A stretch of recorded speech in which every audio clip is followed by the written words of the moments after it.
Hello there. How are you? Good, and you? Well, good. Good. Good. Happy to be here. Proud to serve. Health surgery. Have 14 patients. Oh, you ever do like, what kind of surgery? I do all of it. Oh, okay. And so any type of surgery. In which hospital? What surgery you have? I'm gonna go, I have a deviated septum. So, talking for his name. Sugar. Me. You just got it. You're good. Hey. Oh, really? I just missed you guys. Yeah, I saw you just leave out. I put the sign on. Oh, that's broken the door. Yeah, that's there. Is anybody don't mind if I keep my coat on? I'm keeping this on. It's cold. Yeah. Yeah. The weight's nice. I mean.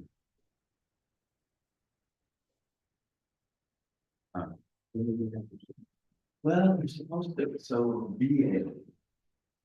So the VA is what? Something, that's where ENT is, so they sent all of us that have movements already, they sent us out to leave tonight, so I got named.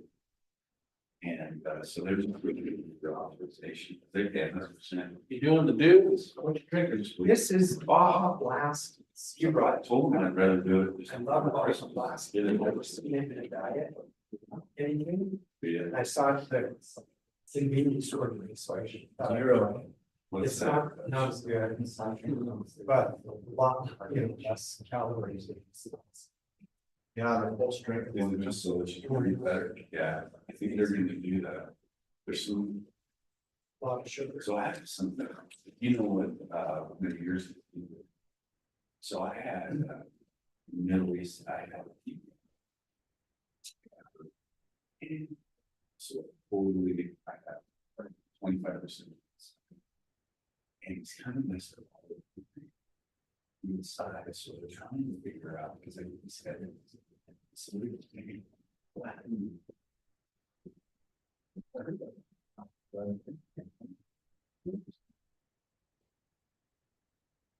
Oh.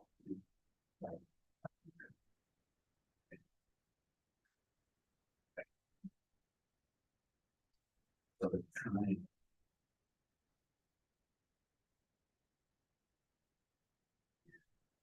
No, really. Hey,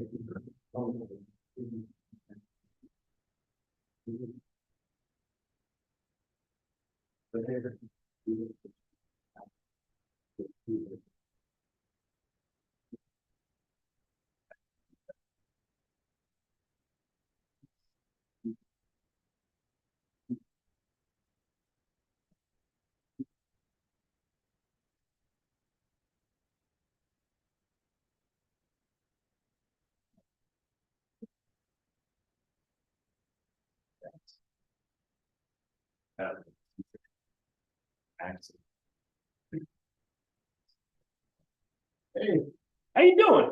good. Service right? Nice. Let's go. Never Coming to had the Christmas party again? What's that? You gonna come to the Christmas party again? No, I'm at the RSVP. Oh, But that's too late. Yeah. Wasn't it last week? Probably. I don't know. I think Man, that's not turning on. Look at all That's dumb. They Just charged it. You wanna miss the free fried bread? Yeah, if I can sell RSVP, I might, but we'll see.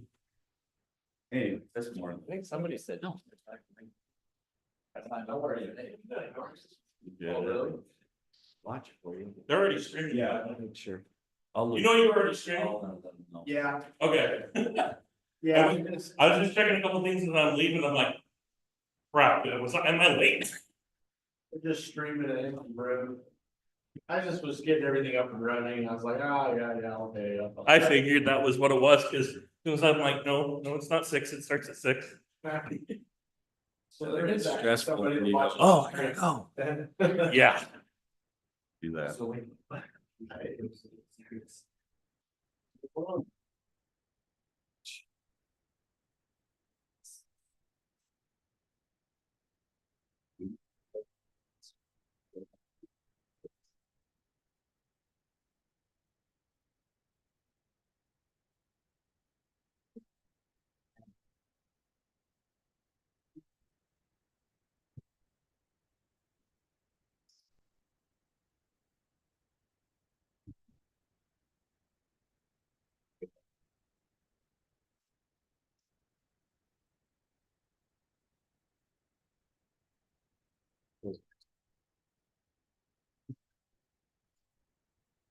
I'm sorry. I'm glad that.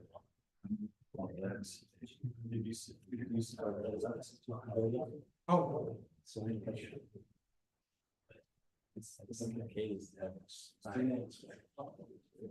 He was responding to Katie. I mean, assuming that it did end up being just the three of us, would that constitute a problem since we're not voting on anything tonight? Well, I just, you have to at least give it to call the meeting to order. I guess that's true, yeah. Stuff, so if you don't have a forum, you can't vote on anything. All you want. Yeah. We talk, but you can't do any action. Can't approve the minutes.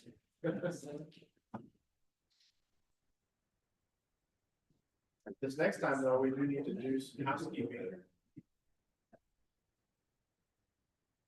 Presentation.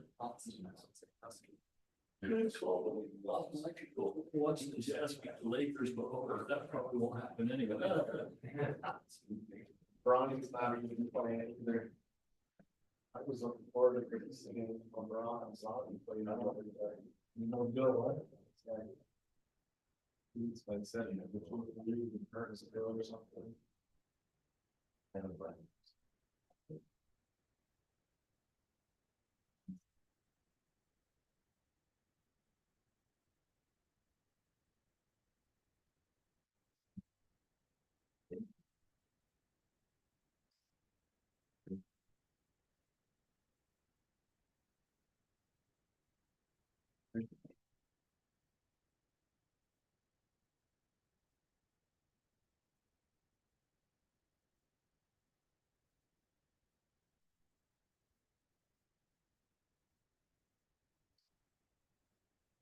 It's hard to be one of these there, trust me.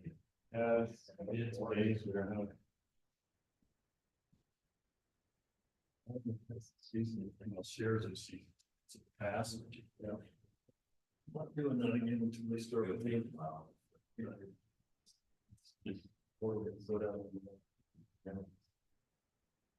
Hey, we got a quorum. Ready?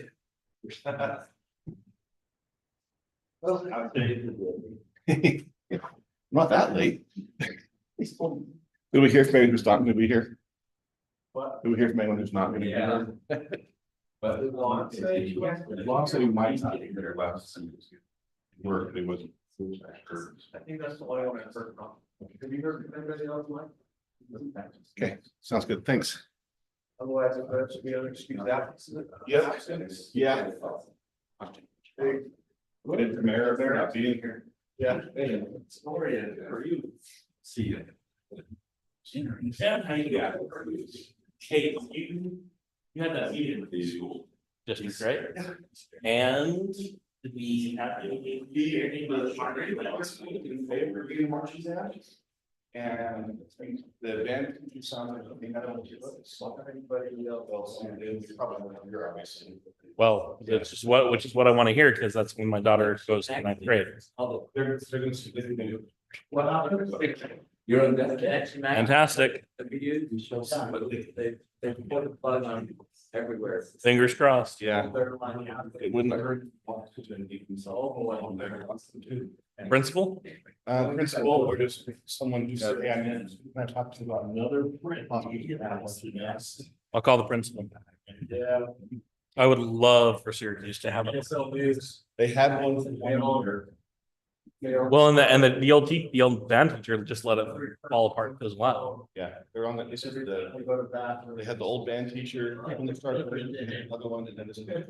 Yeah, Didn't just start that shit. yeah. You guys know it's true. Fingers crossed.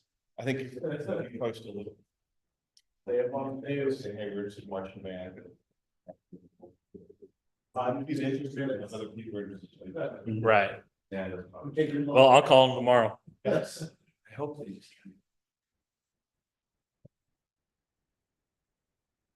I still got the Devon's that slides up. Maybe get a break, right? Long. Yes, I did see that.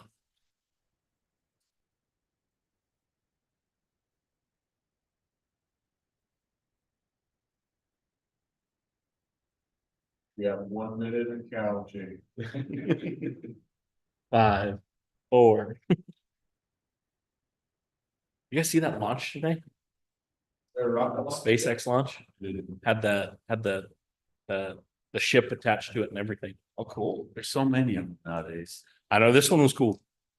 This one was cool to watch. They live streaming. Yeah. And it was kind of cool that you could see it kind of harkened. Obviously, I don't want to bring up the Challenger because it didn't remind me of that, but other shuttle launches, one that I used to watch as a kid and whatnot, it reminded me of that, like watching that. It's like that is cool. Amazing.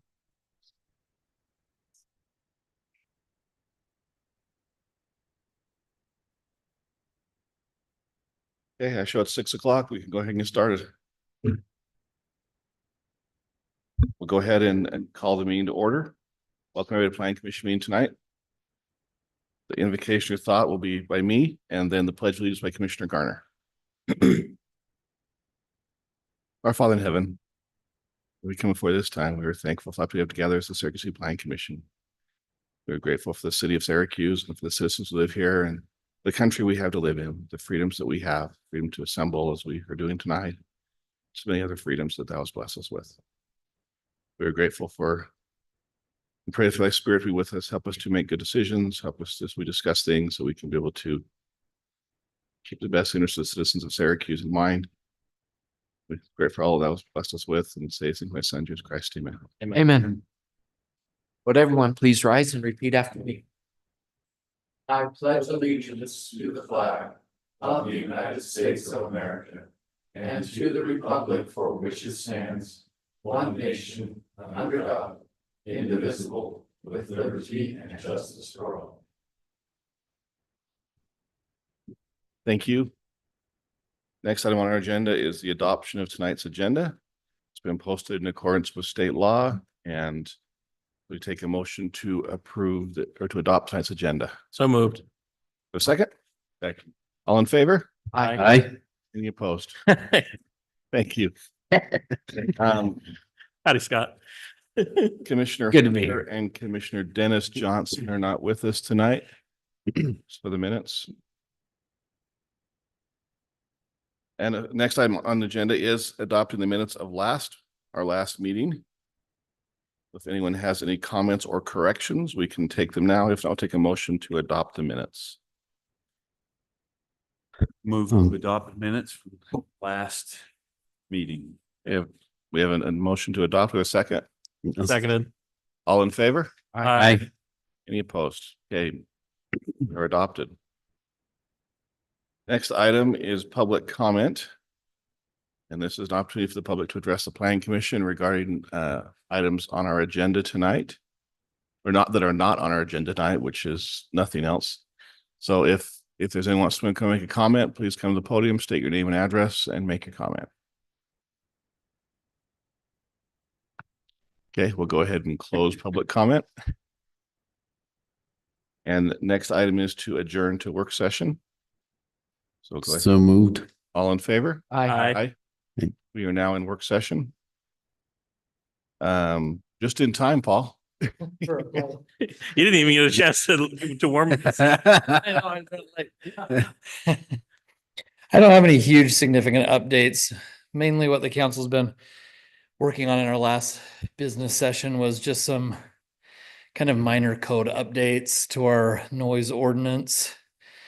That was probably the most significant thing, but Been a quiet November. yeah, pretty quiet so far. Yeah, they So, yeah, updated the noise ordinance, so it'd be that way. Yep, and it worked. So, yeah. So, yeah, I don't have any other really significant updates. So, Okay. okay, thank you. Thanks for coming tonight. City Attorney. I don't want to violate the noise ordinance, so I don't have anything. Okay. Thank you. Next discussion items. So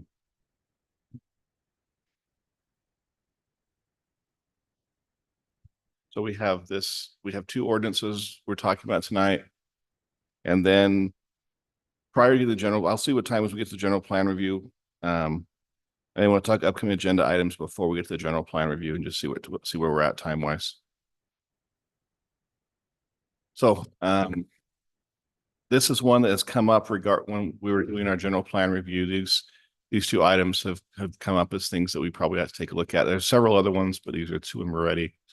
Crosswalk materials and then buffer requirements, especially for against the West Davis corridor, against the West Davis freeway. We don't have a good buffer ordinance against a freeway. So, Noah, are you leading these out then? You got it?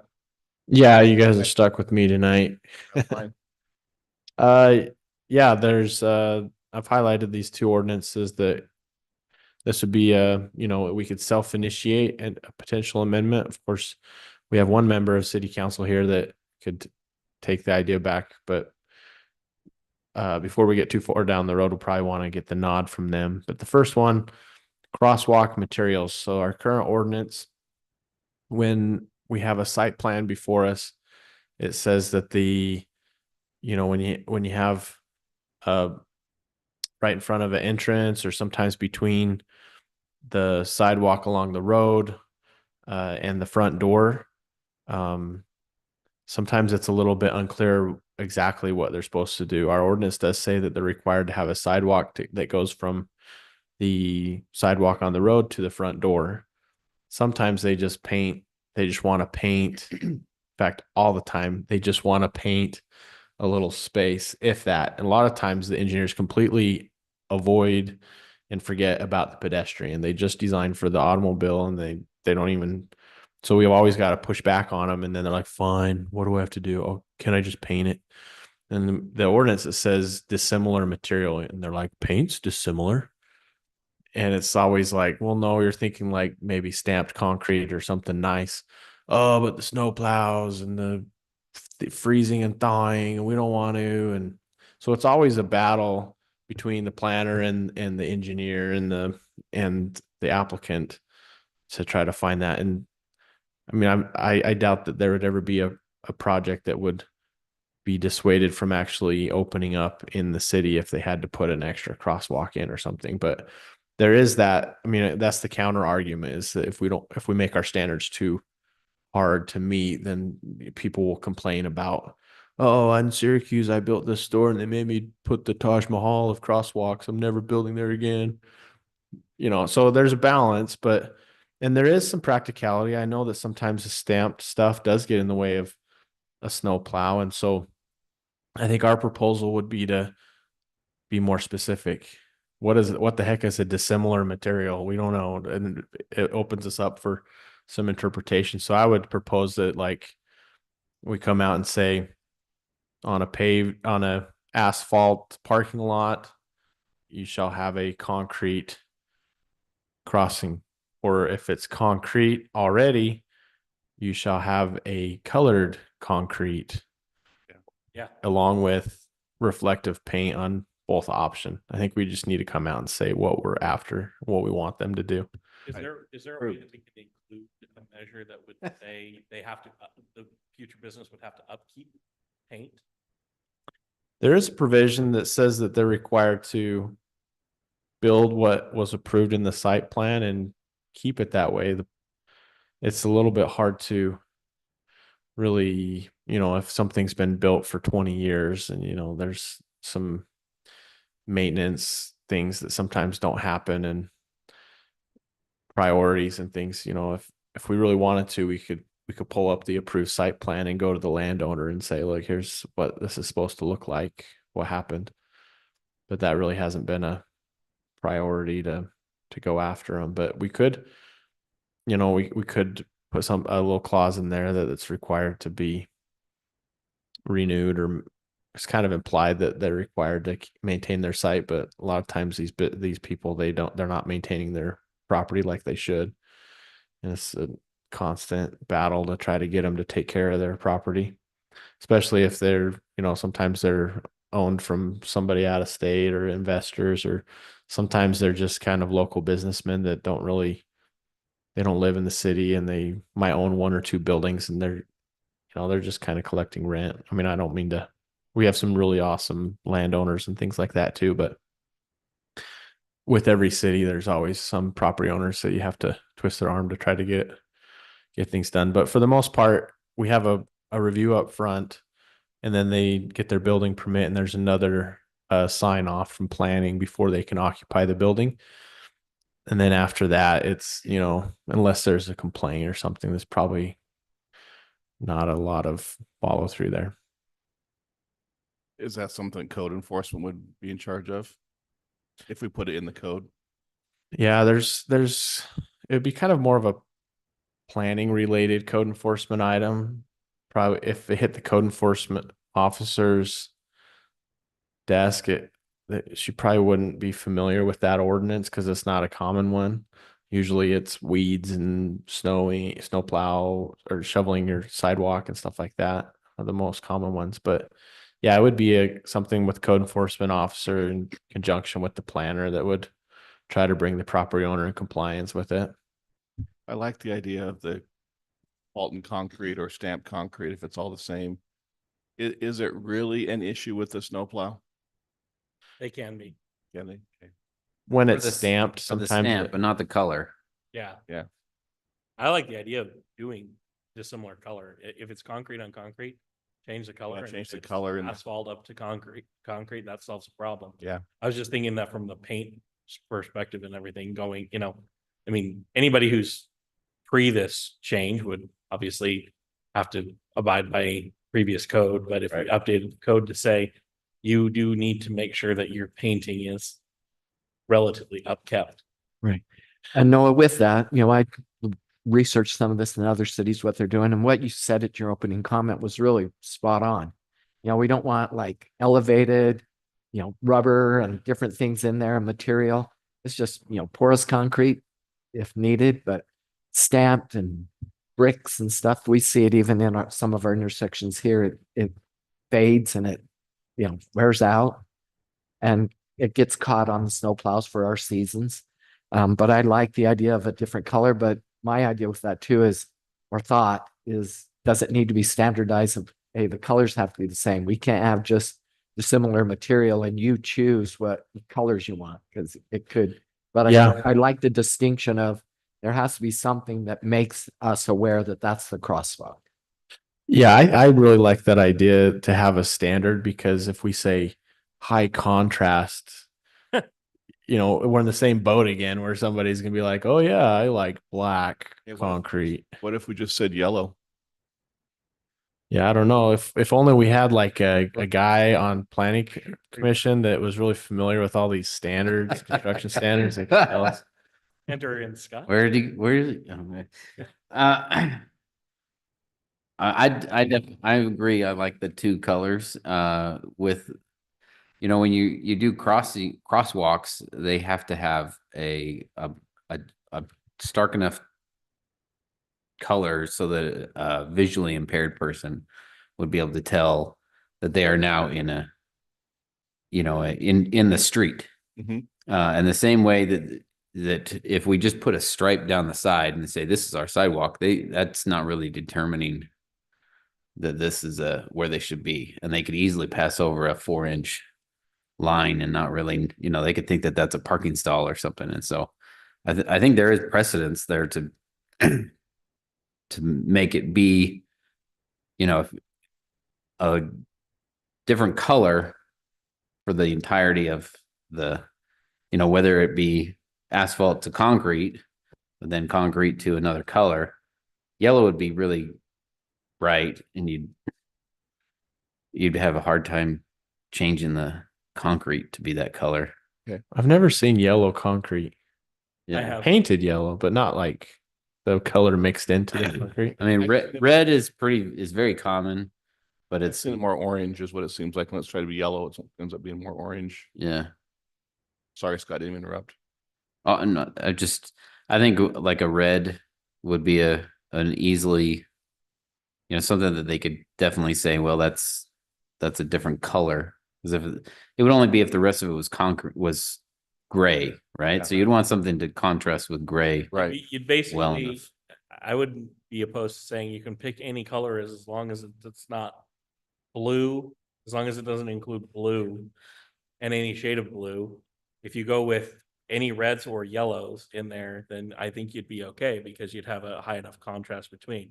You go with a blue, you're gonna run the risk of getting something that's gonna be like a gray with a grayish blue that will. I've had conversations, but my wife is all about color palettes and everything. She's tetrachromic, and it's. I have these conversations a lot. Like, no, that's blue. She's like, no, that's not blue. It's this. I'm like, whatever. It's blue to me. It's blue to me. You know, and with red, you know, I know the distinction, but we have to be careful not to have it confused with anything that's fire department related. Yeah. You know, I could take this as an assignment to do a little bit of research. I'm sure there's a standard out there, and we could just describe exactly what we want. Like we were saying, as far as on a broad view, I think we're all in agreement. It's just when you get into the details of like, do we say what color? Also, different crossings. I was reading that if you have the two lines, you know, that means one thing, and then if you have the bars, that means another thing. But that's for when you're crossing streets. These are not streets; they're parking lots, and so I don't know if the same pattern still apply as far. And it's not like a police officer is going to. Not like jaywalking or, you know, I think on a private property, you can probably do more things. You're just trying to protect the pedestrian, and there's lots of ways we can do that. To my knowledge, I do believe that as long as it's private property, they're held to codes, but they're not held to the same standards as intersection crosswalks. Would this also apply like to where driveways cross over the sidewalk to enter into businesses? That's a good I can point. see where that would be a benefit to have that be a little different color or something, so you can, because it may not be termed a crosswalk, but it really is a crosswalk where the sidewalk is crossing a driveway or an entrance to some kind of a development. I can attest personally with that. There's been many times where I was working at CenturyLink years ago and I was pulling out, and a skateboarder, I had already parked and stopped waiting to go, and a skateboarder ran right into my car because he wasn't paying attention, but he was looking down at the ground and he wasn't looking up. And it might have actually helped if he had a little bit of advance notice that, oh, I'm in a crosswalk. I got to look up. Yeah, I mean, we could really take this pretty far. I know that sometimes if the driveway is so wide that it's kind of dangerous, especially if somebody's moving slow, they get caught in the middle and there's a car coming, you can't go back, you can't go forward. Sometimes they have refuge islands. Sometimes there's signage, there's lighting, there's landscaping. You know, we could really geek out on this. Yeah. Yeah. See, I guess we got to find the right balance. Yeah. I guess I don't really need to go that far, but I was thinking like the turn into where one of the Maverick gas stations, or they're turn into Walmart's development there. Something that's, you know, two car widths, you know, a full length road wide or something like that. You know, I'm not talking like a person's driveway in a subdivision or something like that, but something like with a business area that is a little bit wider than normal. Right there. The schools are all right there close. Yeah, the vast majority of everything that's built is asphalt. And so if you have a concrete walk that's gray. Yeah, there it is. You know, and if we make them paint it with reflective paint at the get-go, with not the expectation, but you know, plan, hope for the best, but plan for the worst. Yeah. If the paint wears off, at least that underlying material is still something. Yeah. So I guess that would be my thought, is see if we can, where it needs to be applied, probably in the ordinance want to state where it needs to be applied, give examples or something like that. Yeah, I think right now it just says on this, where it says that the sidewalk's required to go to the front door. Yeah. I think it just says when it crosses a drive aisle, it's required to have dissimilar material. Yeah. So yeah, we could expand that to say when a new approach is poured. I think we have a driveway approach standard. We need our engineer here. I think in our city standard engineering drawings, there's a driveway approach standard of how they're supposed to do it. So I think we may need to do a little more research to figure out the detail on that. Because in my mind, that would be more important than like you're walking from the gas tank, where the gas pumps are over to the store. You know, I think it'd be more important to have it at the drop in the entrances where they can people, because that's, I think, where more people, you have more issues with people walking there and maybe having problems with cars, and you're necessarily going to have someone in a, you know, walking from the gas pumps to the C-store. They do that for bike lanes. Yeah. For driveway, you know, there's the bright green where Right. a driveway conflicts with the bike lane, but it's not up on the sidewalk. Are you talking up on like the sidewalk crossing? Yeah, where an entrance might cross the sidewalk. For example, if they make their approach cement, the sidewalk is also cement. You know, something like that might be where we would be interested in that, because in my mind, that's more of a hazard to people than it is just walking through a short crossing. And like I said, from the gas pumps to the store.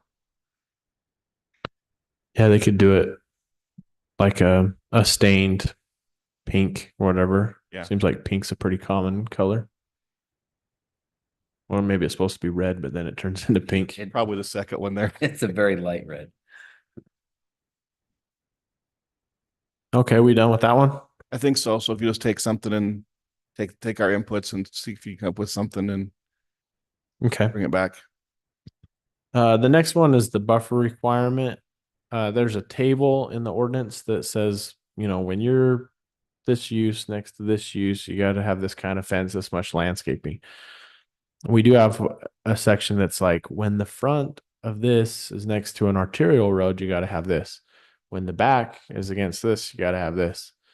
We also have, in our subdivision ordinance, say that we don't allow double frontage lots, but that's more for maintenance of, you know, when we have a few cases of where the backs of these lots front onto the streets and they don't ever want to get back there to mow the park strip, or they don't ever shovel it. It's just, so the way a lot of these developers will get around that is they'll do like a little HOA and they'll put a fence and a landscaping, and then they'll make the HOA take care of it, which turns out to be better in the long run. But we don't really have. So UDOT, of course, installs sound barrier fences, but they only did that with the project if the house was already there. So they are impacting them. But in their eyes, if they build a freeway and then all of a sudden all these houses knowingly go up to a freeway, it's not their fault. And in all fairness, is probably a good point. Taxpayer dollars, you know, people knowingly moving right next to it and then expecting the government to give them a nice sound wall. I can see where UDOT's point with that be. That makes sense to me. Yeah. But so the question is, well, should we make the developer provide a sound wall for these guys? And there's a sound wall, and then there's a wall, and then there's a fence. You know what I mean? A lot of these sound walls, they're like 10, 15 feet high. That might be considered an unproportionate exaction from a developer if we make them do a big old sound wall that costs, I don't know, hundreds of thousands of dollars. And they probably don't have the engineering. Those guys want to call up a fencing company and say, I need this. And the standard height for those are 6 feet or maybe 8 feet. And there's different kinds. There's the precast kind that you see that slides in. There's the composite kind that's like a beefed up vinyl fence that has a pattern into it. And then there's the good old white vinyl fence that it's kind of the standard chain link, you know. So the question is, what is it appropriate between the backs of these lots? You probably get some residential that wants to back up on there. Lately we've been getting a lot of rezone requests that people are saying, oh, I'm next to a freeway, don't I get extra density? And so it's like, okay, well, if we are going to have even more density, assuming some of these projects gain traction, what are we going to require the developer to do to keep those property values high and protect the homeowner? Because they are next to a freeway that has noise pollution, air pollution. It's a recipe for probably a more of a less desirable neighborhood if they don't have some good protection. Could we do something like if you say put an 8-foot masonry wall? Yeah, I think that'd be good. Except for our ordinance says that the maximum fence height is 6 feet, but we could always We have And to, say that in this scenario. if it backs up to a freeway, then Couldn't we, I mean, I hate to make it sound litigious here, but couldn't we make the distinction between wall and fence? Yeah, if you say- Our maximum height for fence is 6 feet. We're Yeah, talking it's about not a a wall, fence. fence. Yeah, that's a good point. I think in our ordinance right now, there may be a reference to an 8-foot if you're like, I'll have to pull it up, multifamily next to industrial or something. That I think that's the I think heftiest. industrial had a different. Let's see here. Yeah, look at that. We do already have one that's Yeah. buffer E, 8-foot. concrete privacy. Yeah, that's a beefy buffer right there. But so this is basically what we'd need to populate is either assign one of these already existing buffer types or create a new buffer type. Maybe we don't. Do we really know. want to, I mean, I guess you could put a 20-foot landscape buffer in, but that doesn't really abate the noise or anything like that. I think I think this would require, because we're dealing with something so specific, going up against the freeway, we would need to have something specific for that. Yeah. Create a new buffer type. I agree. Yeah, the residential zones are going to have a rear yard of 20 feet anyway, but it would require the developer to go in and plant shrubs and trees on their side. And UDOT's not going to let anybody plant the trees and shrubs on the other side of the fence because they like to keep that clear for the most part. Yeah. And then that puts the onus on the homeowner to try and take care of it, make it look better. So I agree with Commissioner King. I think it needs its own, and I think it's just the 8-foot concrete privacy. Yeah, it's probably similar to A, where there's no landscape buffer or Yeah. vegetation. It's just, it'll just say 8-foot 8-foot. precast concrete. Yeah. And we can't, I think we will definitely want to be careful about that and say it would have to be the specific on that precast concrete. No other options. Yep. Yeah, I think that would be good. It'd be nice if we can go higher, but I don't think that's a real standard thing that's offered by fencing companies out there. Well, the fact that we've got 8-foot already in our ordinance means we're not requiring them to do something unique that isn't somewhere else in the ordinance We're not either. doing a weird Mm. exact. Yeah. We're giving them a break. We're Don't get- saying you don't have to do the landscape buffer. Yeah. Don't get me wrong. I actually agree with you. I would love Oh. to have it say 10, I would too. but if we run into the problem of it being an undue exaction, Yeah, I don't know. Colin, you think if we made them That's put a 15-foot sound wall, that's unfair? 40 feet. Would it, well, Colin, would a 10-foot be unfair, or would that be reasonable?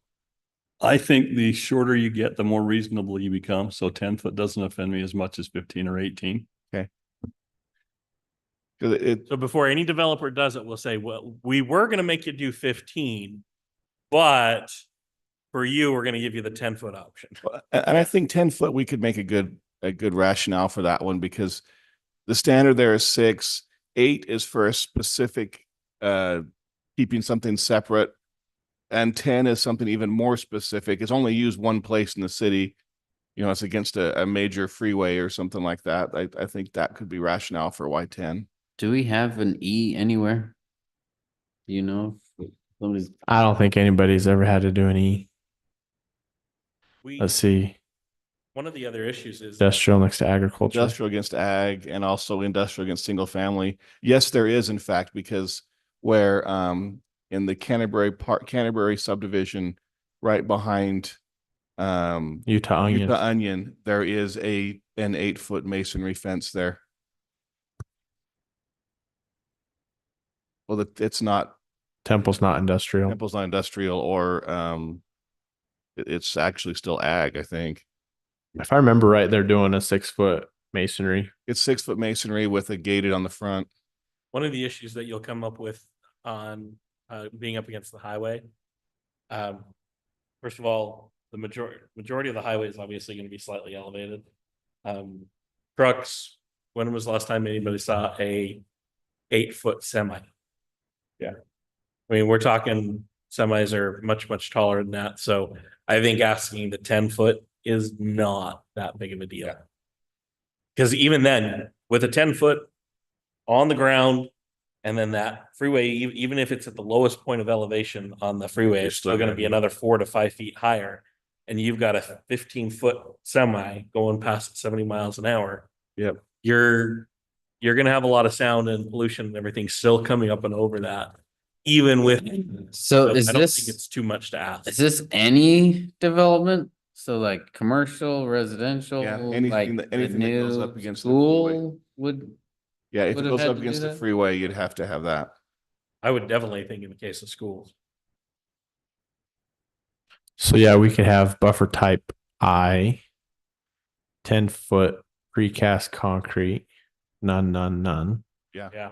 And then we could add a new one for each here, Yeah, just anything that backs up against that, rear. the freeway. now you gotta be careful, cause what if they put the front door towards the freeway, but you have the driveway? Yeah, that's my front. Cause that's, They might try to get out of it. my front door is looking at the freeway, it's not backing against it. And any, Talk to your developer. yeah, we just have to word it so that anything that goes, any, if you're gonna build any development adjacent to the freeway, regardless of whether you put a road there or whatever, you still gotta put that 10-foot concrete. Yeah, sometimes like Utah County, when you drive by, they have that frontage road. Yeah. And then the buildings actually do front the freeway on Yeah. purpose for advertising.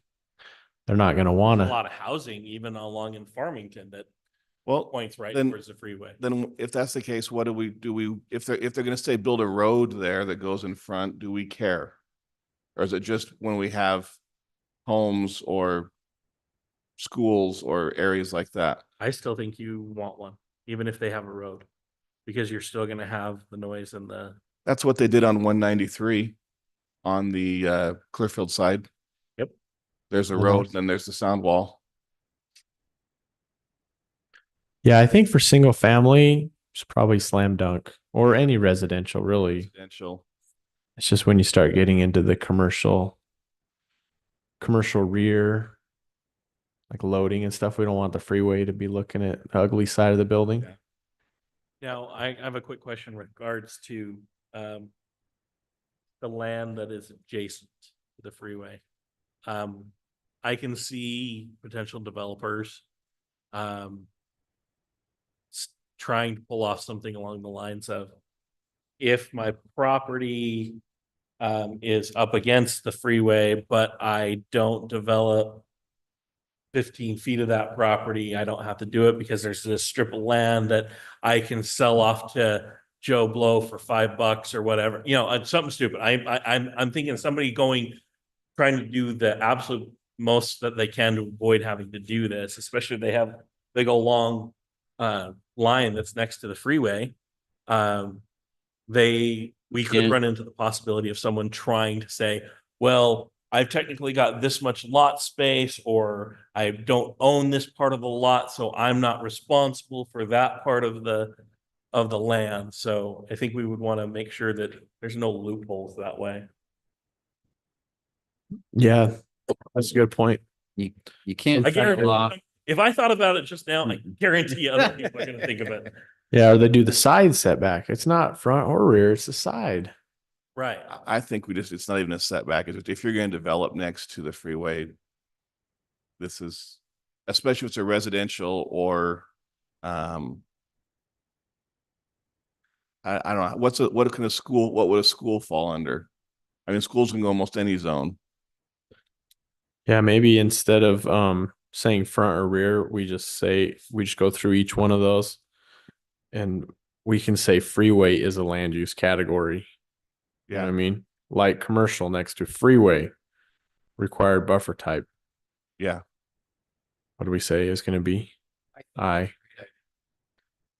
You know what I mean? Instead of saying front, side, whatever, we just It's say just period. it's this next to this. Yeah. But that means we have to add freeway into this. Now I'm gonna play the devil's advocate with my previous statement. What constitutes next to a freeway? And next to, it's not next to. I mean, you can't divide your technically parcel. owns 35 feet from the side of the freeway. I'm not next to that freeway. I'm next to UDOT's property. But you can't divide your parcel without providing access. Yeah, So- to do a building lot, you have to have frontage and access. I mean, So if they could do an illegal subdivision or something that didn't meet the standards of the zone. But if they do a subdivision in any zone, we'll make sure it meets the minimum lot size. But agriculture, I think, is 100 feet wide, minimum of 5 acres.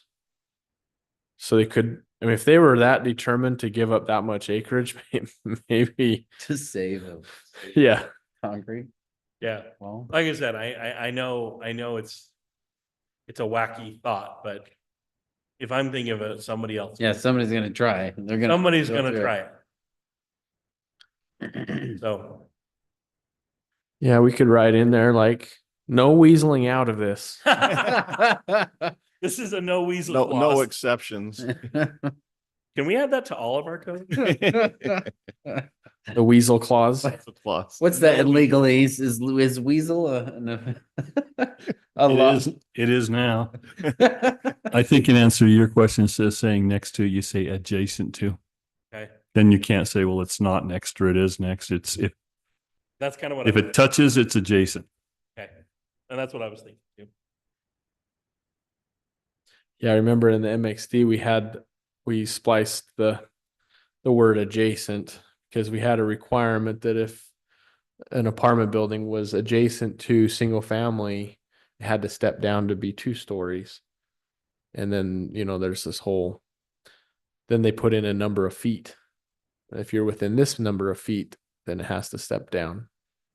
But yeah, if there's a will, there's a way. There's probably somebody want to deconstruct it.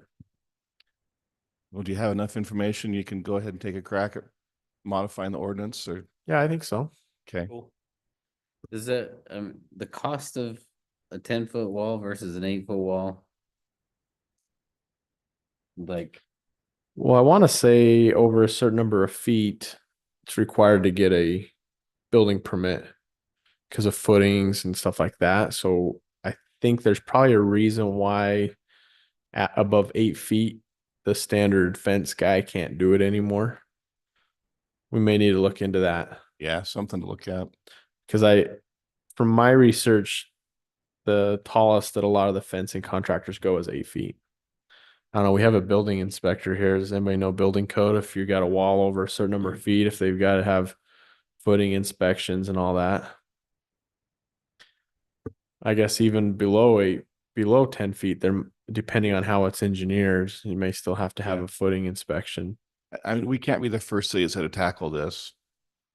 Yeah. I think for the most part, most fences are not getting building permits. They're engineered in a way where, they throw a post in the ground with some cement and they call it good. You could maybe look at like what a Centerville or a Farmington have done around I-15 because I-15 was there first, and as they've had to put sound walls up around things. Yeah, usually they're so cost prohibitive. Usually only the government entities are putting those like a true sound wall up. Right. So I think a 10-foot masonry wall would probably be the best. Well, it'd be adequate. It may not be the very best, but it'd be adequate, I think. are we okay with cinder block? I think it needs to be concrete. That's concrete.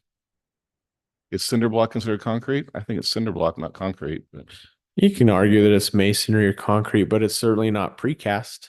yeah, I think it's got Where the standard says Say precast. Okay. precast. Yeah. Think All right. of all the industrious artists courage to come and It's not do our precast. wall. There we go. Okay.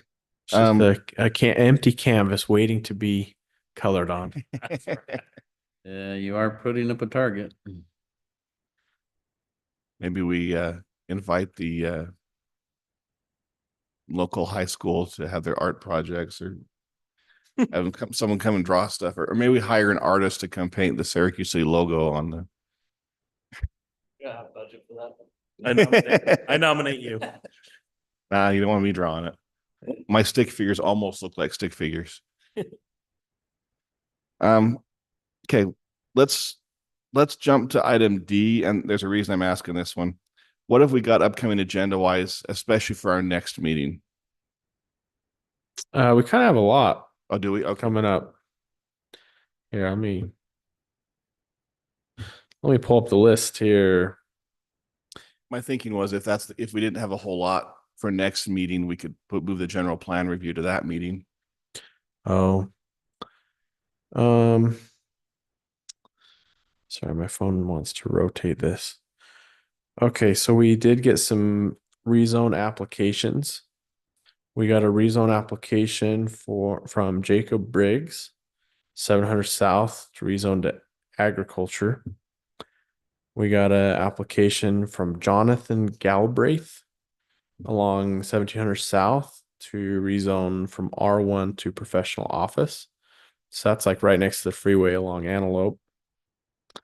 Then we got an application from Jacob Jones who wants to go A1 to R2. So I think it's his brother owns a house that's kind of on a corner, and he thinks he can do some horse trading with the adjacent landowner and end up with maybe 1 or 2 lots. That's a real small little tiny subdivision thing that he's going for.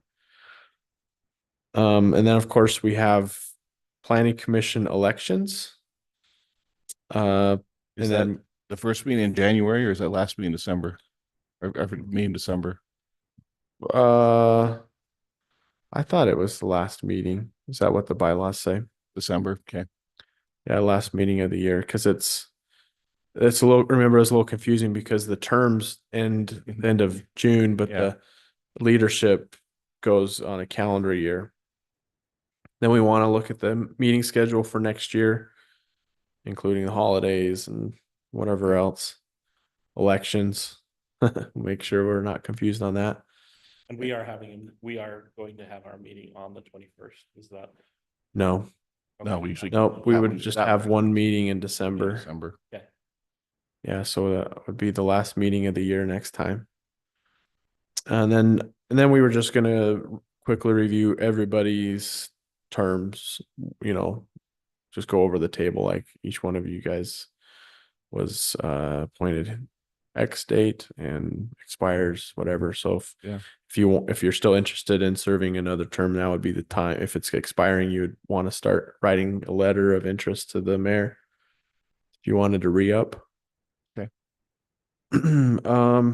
We also got an application for agricultural protection area, which I have not really dealt with a lot, and it does require a notice, a 15-day notice, which is weird because usually they're 10-day notice, and then a recommendation. There's a board or commission that's supposed to be at the county that would have a recommendation, that a bunch of farmers or something. And then it's supposed to be a recommendation from planning commission, and then it goes to city council. So it's kind of like a rezone. So we have that. Is that the part by Is that a specific area someone wants to do, or? Yeah, it's the same, the Jacob Briggs guy on 700. He submitted a rezone application and an application for the agricultural protection area on the same land. That could be everybody's homework assignment, is to go home and read about agricultural protection areas. So we're well versed. We've had a couple of them in the city, and both of them, the 2 I know of, no longer exist because they pulled them off. Yeah, the church, I want to say it was last year, approached the city and said, we don't want this anymore. Yeah, the Cook family used to have one. Oh, but then they took it off. And they actually had one where Costco was going to go, but they took it off, and they had one behind their house. They took it off. So, and then those are the 2 I knew of. That is it just voluntary? No, it's if they have to go through the process of putting it on, and then it makes it a protected area that it can't be changed for X number of years unless they choose, unless the owners petition, the city can't force a change. It provides protections against nuisance cases. So like if the neighbors are complaining about their pig farm or whatever, they just can't sue them. And it also protects them against rezones and possibly eminent domain cases. So if the city wanted to build a road and he owned the property, it might block that. Did, last time you and I mean, it was after the meeting, but we talked about that other, an ag overlays, an ag, what do we call it, recreational ag overlay zone, or so we came up with a name, I can't, we named it, came up with it. Yes. That's so that in conjunction with the rezone, he wants to rezone to A1, which, we don't want to discuss it too much in this meeting because it's not noticed, but Right. He wants to do like an event center. So we'll have to discuss whether or not A1 is the right zone for that, but that's what he applied for. So we'll take it through the process with that. And we had talked, Noah and I had talked about possibly an overlay. What do we call it? Agriculture recreation or something? There's a few ways. I mean, if just changing the zone to what he's requesting doesn't help him in what his end use wants to be, we'd have to amend the ordinance somehow to add to the permitted uses or conditional uses, or there could be like an overlay type zone that would add some restrictions on what you'd need to do to regulate an event center. But yeah, like I said, we probably shouldn't get too much into it since it's not noticed. Well, I'm gonna toss out to the commission. We can go through the general plan review, or we can table it to or move it to our next meeting when we don't have anything going on. We've covered a lot of the general plan. There's only a couple items left, but I'm fine with pushing it off to a future meeting when we have something like this where we have no other business meetings that we can take the time to just go through and discuss it. I'm fine with that. Okay, so no, I guess we'll hold the general plan review for a future meeting when we have another time like tonight where we have no business items. We'll put that on as a discussion item that we can review. We may want, as we finish the general plan, we want to start looking at maybe Title 10 and Title 8, I think also. So we should start going through those to help us understand all the things that we are responsible for. That's our bread and butter. Yep. Sounds good. Okay, so we've covered upcoming agenda items. Anything for commissioner reports? Please go ahead. So this, we've talked in the past about speed mitigation ideas on things that can be done. I drive to Salt Lake a couple times a week to take my son to Shriners. He has Down syndrome.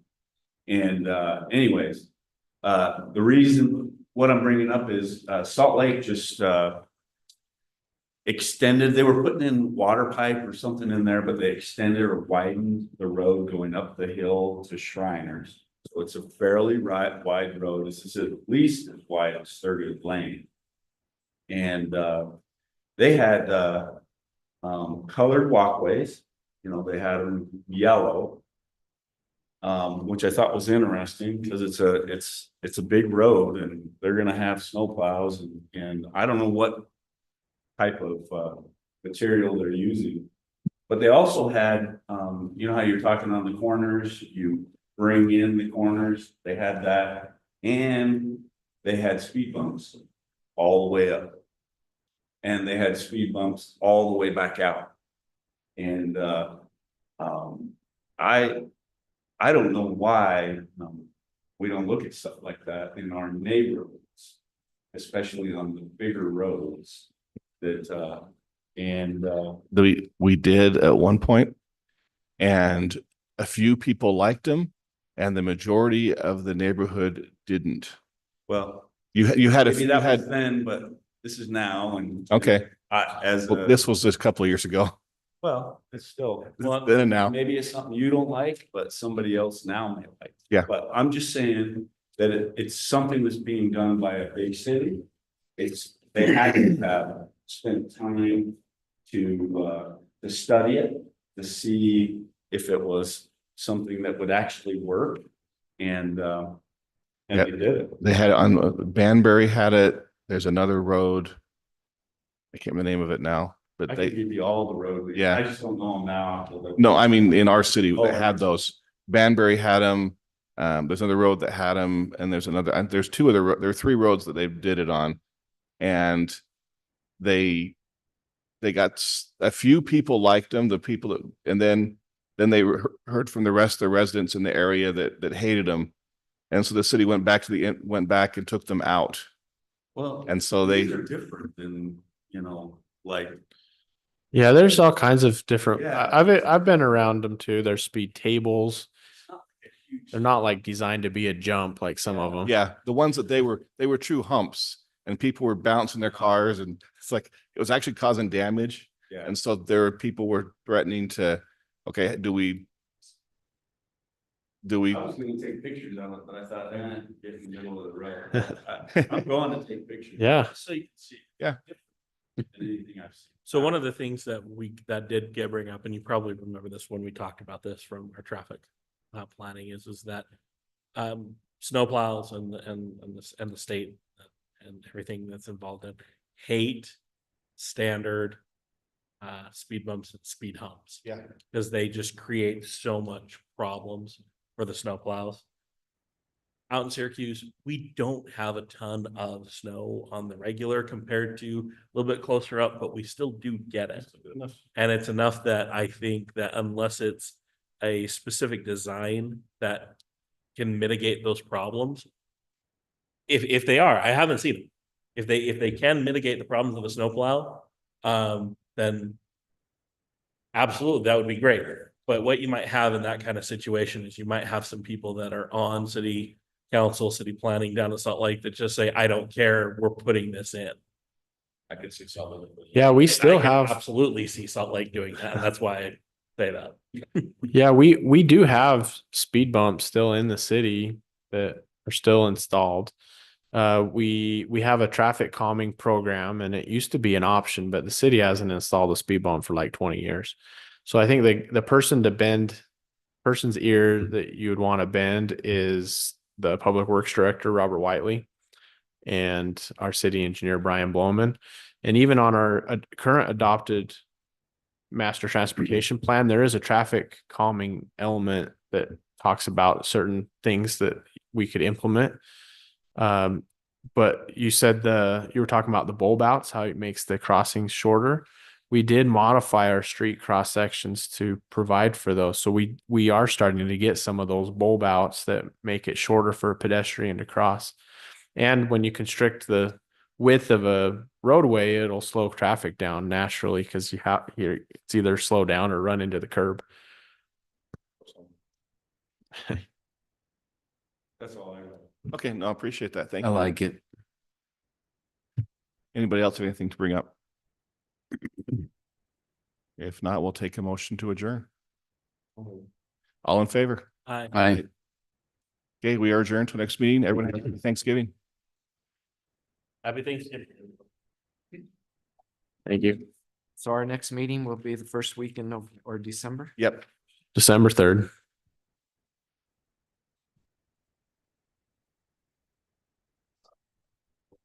Oh, you